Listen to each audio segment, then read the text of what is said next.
আপনি জানেন কি মানুষ তার জীবনের প্রায় 1/3 সময় ঘুমিয়ে কাটায়?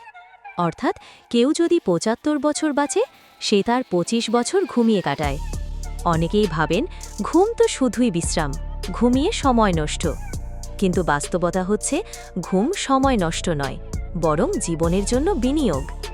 ঘুমের সময় আমাদের শরীর তার সবচেয়ে গুরুত্বপূর্ণ কাজগুলো করে। আমাদের মস্তিষ্ক তথ্য সাজিয়ে রাখে, স্মৃতি তৈরি করে, শরীরের কোষগুলো নিজেকে পুনরায় গঠন করে এবং হরমোন সঠিকভাবে কাজ করার সুযোগ পায়। কিন্তু আমরা যখন ঘুমকে গুরুত্ব দিই না, তখন কি হয়? মনোযোগ কমে যায়, সহজেই ভুলে যাই, মেজাজ খিটখিটে হয়ে পড়ে, ওজন বাড়ে, রোগ প্রতিরোধ ক্ষমতা কমে যায়, এমনকি হৃদরোগ, উচ্চ রক্তচাপ ও ডায়াবেটিসের ঝুঁকিও বাড়ে। একটি গবেষণায় দেখা গেছে প্রতিদিন ৬ ঘন্টার কম ঘুমানো মানুষদের ক্ষেত্রে হার্ট অ্যাটাকের ঝুঁকি বেড়ে যায় প্রায় ২০% পর্যন্ত। তাই ঘুম শুধু বিশ্রামের নাম নয়, বরং এটি শরীর এবং মনের জন্য একটি অপরিহার্য প্রয়োজন। এখন প্রশ্ন হল, ভালো ঘুম কিভাবে সম্ভব? আজ আমরা জানব ভালো ঘুমের ৭টি কার্যকর উপায়। ১. প্রতিদিন নির্দিষ্ট সময়েই ঘুমাতে যান এবং জাগুন। আপনার শরীরের একটি প্রাকৃতিক ঘড়ি রয়েছে, যাকে বলা হয় সার্কেডিয়ান রিদম। প্রতিদিন একই সময়ে ঘুমালে এবং জাগলে এই ঘড়ি ঠিকভাবে কাজ করে, ফলে ঘুম আসে সহজে এবং হয় আরও গভীর। ২. ঘুমের ঘর হোক শান্ত, অন্ধকার ও ঠান্ডা। ঘর যত শান্ত থাকবে, ঘুম তত আরামদায়ক হবে। অন্ধকার পরিবেশ মেলাটোনিন নামক ঘুমের হরমোনকে সক্রিয় করে, আর ঘরের তাপমাত্রা একটু ঠান্ডা হলে ঘুমের মান বেড়ে যায়। ৩.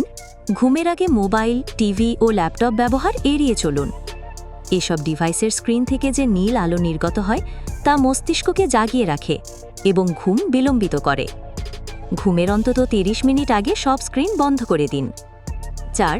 ক্যাফিন ও নিকোটিন এড়িয়ে চলুন, বিশেষ করে সন্ধ্যার পর। চা, কফি, চকলেট এসব খাবারে ক্যাফিন থাকে, যা ঘুম নষ্ট করতে পারে। নিকোটিন অর্থাৎ ধূমপানের উপাদান স্নায়ুকে উত্তেজিত করে রাখে। ৫. ভারী খাবার ও অতিরিক্ত পানি খাওয়ার সময় নিয়ন্ত্রণ করুন।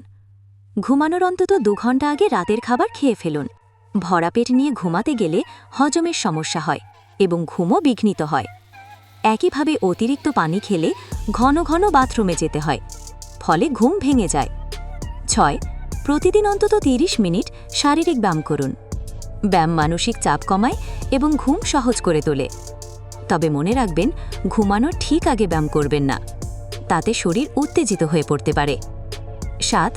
ঘুমানোর আগে একটি শান্ত রুটিন তৈরি করুন, যেমন হালকা বই পড়া, ধ্যান করা, শান্ত সঙ্গীত শোনা কিংবা হালকা গরম পানিতে গোসল।